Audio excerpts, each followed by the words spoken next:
Bonjour, c'est Augustin de Mon Indépendance Financière. Dans cette vidéo, je vais vous lire deux passages.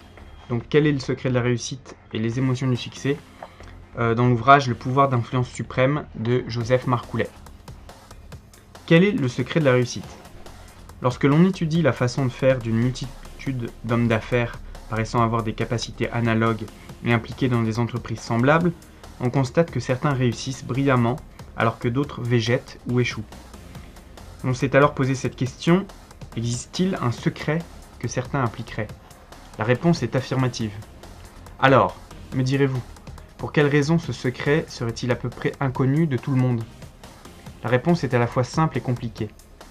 Ce secret est peu connu parce qu'il est caché à notre compréhension. C'est tellement vrai que nous ne pouvons l'apprendre de ceux qui ont réussi, car ils l'ignorent eux-mêmes pour l'avoir utilisé inconsciemment. Ce secret est difficile à cerner parce qu'il procède du domaine invisible de nos émotions. L'on sait que les émotions constituent le langage compris et accepté par notre inconscient. Il est également connu que notre entendement intérieur crée sans cesse les circonstances qui sont en rapport avec ce qu'il a compris et accepté. Par conséquent, pour obtenir que se créent les conditions propices à notre prospérité, il s'agit simplement de susciter en nous les émotions de nature à produire les conditions de la réussite que nous voulons. L'histoire qui suit vous permettra d'entrevoir comment le processus se déroule. Les émotions du succès. Tous les mois, un jeune homme organisait un bal dans des salles qu'il louait. Il adorait distraire les gens de cette manière. Lorsque nous parlions, ses propos revenaient sans cesse sur cette activité et les projets enthousiastes qu'il échafaudait sur celle-ci. Ce jeune n'avait fait aucune étude particulière de gestion ou de marketing. Il ne disposait même pas d'un capital. Par contre, c'était un grand sportif. Il fut champion de France militaire de décathlon. C'était donc un battant. Il avait également un enthousiasme débordant. Il pensait continuellement aux soirées élégantes qu'il organisait pour distraire ses relations. Il sentait que cette activité lui donnerait l'occasion d'être aimé et admiré de tous. Il ressentait déjà qu'il en serait ainsi. Il pensait tellement à tout ça qu'il en était obsédé.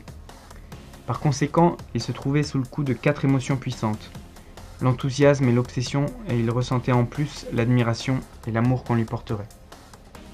Je pensais qu'il ignorait le pouvoir de tels sentiments et je me gardais de lui en parler.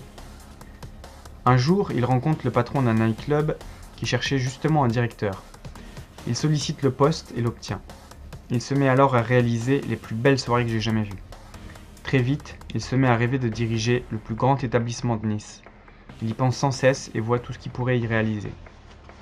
Je savais que les images qu'il créait dans son esprit constituaient des empreintes puissantes, parfaitement comprises par son inconscient.